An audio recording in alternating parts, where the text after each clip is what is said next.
Bem, galera, seguindo o barquinho aí, fechar lentes esféricas, tá, pessoal? Agora a parte matemática, né? Mas antes, gente, eu vou puxar um gancho aqui. O nosso material do SEMA, ele não traz instrumentos ópticos, mas instrumentos ópticos são aplicações de lentes esféricas. Por isso que eu fiz questão de deixar essa primeira parte aqui que nós havíamos feito na nossa aula anterior, tá? Como que nós podemos usar lentes esféricas em instrumentos ópticos? Primeiro, definindo dois tipos de instrumentos ópticos. O de observação, aqueles instrumentos de observação, e os instrumentos de projeção, pessoal. Essas são as duas distinções dentro de instrumentos ópticos. Os de observação são aqueles, pessoal, que só geram imagens virtuais. Todos os instrumentos de observação geram imagens virtuais. Então, uma lente convergente utilizada em instrumentos de observação só pode estar postado o objeto entre o foco e o centro óptico, pessoal. Entre o foco e o centro óptico.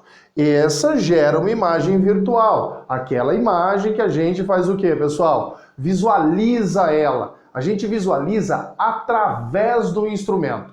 Então, instrumentos de observação só geram imagens virtuais. Essa, para você identificar, são aqueles instrumentos que você tem que olhar através dele para ver a imagem, pessoal. Já instrumentos de projeção são aqueles instrumentos que só geram imagens de natureza reais. Só gera imagem de natureza real, porque você só se projeta imagens reais, pessoal. Então essa daqui, ó, vale a pena falar para vocês. É uma lupa. Lembra que lupa você olha através dela para ver o que está escrito ou objeto de tamanho maior? É assim, uma lupa nada mais é do que uma lente convergente e aquilo que você está visualizando, o objeto, está entre o foco e o centro óptico, gerando uma imagem maior. Então aqui a gente pode colocar, pessoal, que é uma lupa. Já outro instrumento muito utilizado é o microscópio composto, pessoal. O microscópio composto é formado por duas lentes convergentes. A que está próxima ao objeto, que nós chamaremos de lente objetiva, e aquela que está próxima ao olho, pessoal, ao observador, é a lente ocular. Então o instrumento óptico possui uma lente objetiva, e essa mais próxima do objeto, e uma lente ocular, essa mais próxima do observador, tá? É a junção. Quando nós juntamos, pessoal, o microscópio é composto por uma lente objetiva, cuja o objeto se encontra nessa situação, e a ocular, pessoal, a ocular, o objeto vai estar nessa situação. A imagem formada pela objetiva gera dessa forma aqui. Essa, então, seria a projeção da ocular, aquela lente que está próxima ao olho, e essa daqui, a objetiva, que está perto do objeto. Então, você junta essas duas posições, tá? Bem claro isso aí, gente. É difícil cair, né, cara? Olho humano, por exemplo, pessoal, é um instrumento de quê? Não é de observação, é de projeção. O olho humano projeta a imagem na retina. Então, vamos utilizar nessa situação. Toda situação de instrumento você tem que pensar assim, poxa, tem os de observação, que são aquelas que você observa através do instrumento, e aquelas de projeção, que só geram imagens reais projetadas. Beleza? Não tem no nosso material, gente, mas é sempre bom lembrar, de vez em quando eles cobram isso aqui. Já o estudo analítico é muito cobrado.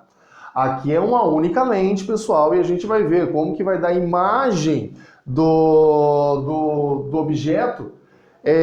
Matematicamente eu tenho que classificar. Eu peguei essa daqui, que é essa situação. Objeto postado antes do ponto antiprincipal, a imagem dá entre o foco e o ponto antiprincipal.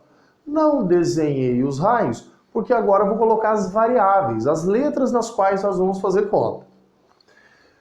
Olha aqui, pessoal. Isso é um plano cartesiano. Eixo Y, assim como nós fizemos em espelhos. Eixo Y e eixo x. Daqui, da origem para lá, todos os valores positivos de x. Da origem para cima, todos os valores positivos de y.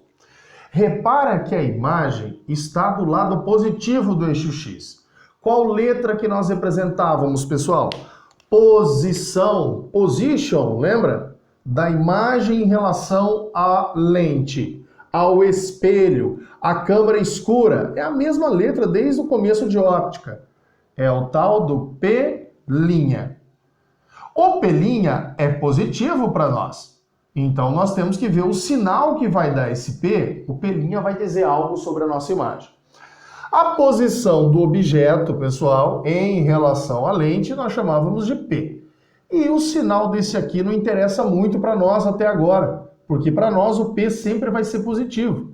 Marcos, mas não está no eixo X para trás? Tá, mas para o P e para o P', o eixo X é invertido. E como a gente só usa o P positivo, pessoal, nós podemos afirmar, esquecer que o P pode ser negativo. Ele só poderia ser negativo com 2, ou 3, ou 4 lentes, justa posição. Então, sem problema. Independente de onde o objeto está, a imagem vai ser positiva se estiver formada do lado oposto ao objeto.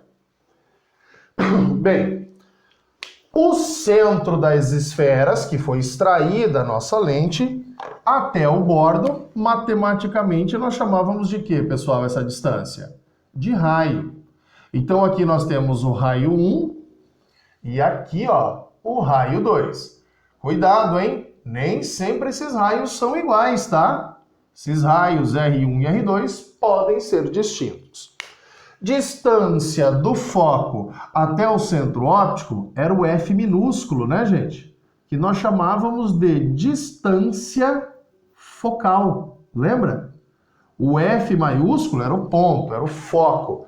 E o F minúsculo é a distância do foco ao vértice, que é o nosso centro óptico aqui. E também podemos relacionar, lógico, o tamanho do objeto, gente, que eu vou colocar com a letra O. Tamanho do objeto e o tamanho da imagem com a letra I. As equações, pessoal, e o jogo de sinal que nós vamos fazer de agora em diante são os mesmos que nós nos utilizamos em espelhos esféricos, tá? São os mesmos.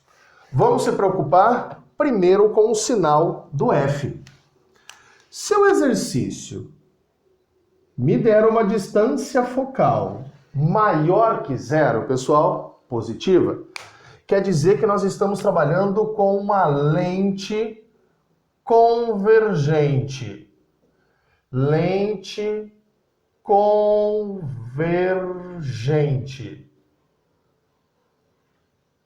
Caso contrário, se o sinal de F ou o enunciado do exercício disser que o sinal de F é negativo, era uma lente divergente. Divergente. Muita atenção, hein? Tem exercícios, assim como eu havia dito em espelhos esféricos, que o cara afirma a seguinte coisa: uma determinada lente divergente de distância focal em módulo e dá um valor. Gente, se ele falou divergente, somos nós que teremos que colocar nesse módulo que ele deu o sinal de negativo. Muito cuidado com isso, tá? Então nós até então só classificamos o sinal de F. Mas existiam equações, lembra, pessoal? A tal da equação de Gauss, tal da equação dos pontos conjugados, e a equação de aumento linear transversal, que relacionava, dizia que a imagem para nós era natureza real, virtual, direita ou invertida, né? E o tamanho. Primeira equação era a tal da equação de Gauss. Equação de Gauss. Ou também chamada de equação dos pontos conjugados, que relacionava 1 sobre a distância focal, que pode ser positiva ou negativa, 1 sobre P, que sempre vai ser positivo para nós com uma única lente, mais 1 sobre o P'. Opa, o sinal do pelinha se refere à imagem, né? Distância da imagem até o centro óptico. Então, o sinal de pelinha é importante. Se o pelinha, pessoal, for positivo, como é nesse caso, ó, ele está do eixo X, da origem para cá, positivo, pessoal, a imagem possui qual natureza? Essa imagem não possui a natureza real? E se tivesse dado do mesmo lado que o objeto?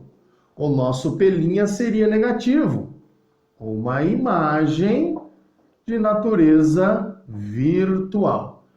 Vale aquele macete, Marcos? Toda imagem real é invertida e toda imagem virtual é direita? Vale aquele macete também, pessoal. Imagem real possui orientação invertida. Imagem virtual possui orientação direita. Mas lembra que isso aqui era um macetezinho que eu havia dito para vocês. A rigor, quem disse a imagem é direita ou invertida, pessoal, é a equação de aumento. Equação de aumento linear transversal. Equação de aumento linear transversal. Transversal. Gente, a equação de aumento, eu vou só começar ela, vocês sabem que ela é um catatal, um monte de equação aqui, né? Ela é a priori I sobre O. E vamos falar do sinal de A. Vê se vocês lembram daquela videoaula lá de espelhos, pessoal. Primeiro, só se preocupando com o número, o módulo de A. Se o módulo de A, pessoal, for 1, que jeito que se A dá 1? Quando a imagem e o objeto possuem o mesmo tamanho. Então, nós dizemos que aqui imagem de dimensão, tamanho, igual ao objeto. Caso contrário, se o módulo, o número de A, der maior que 1, e depois se o módulo de A der menor que 1. Maior que 1, o I, né, tem que ser maior que o O, para que esse resultado seja maior que 1, pessoal. Então, nesse caso, temos que a imagem é de tamanho maior que o objeto. E que jeito que isso dá menor que 1? 0,9, 0,8, 0,7, 0,6. Imagem de tamanho menor. De dimensão menor. E agora o sinal. Se A for positivo ou se o A for negativo. Gente, se o A for positivo, quer dizer que ambos têm o mesmo sinal para o eixo Y. Ambos estariam do mesmo lado do eixo Y positivo ou os dois para baixo negativo. Seria a imagem de orientação direita.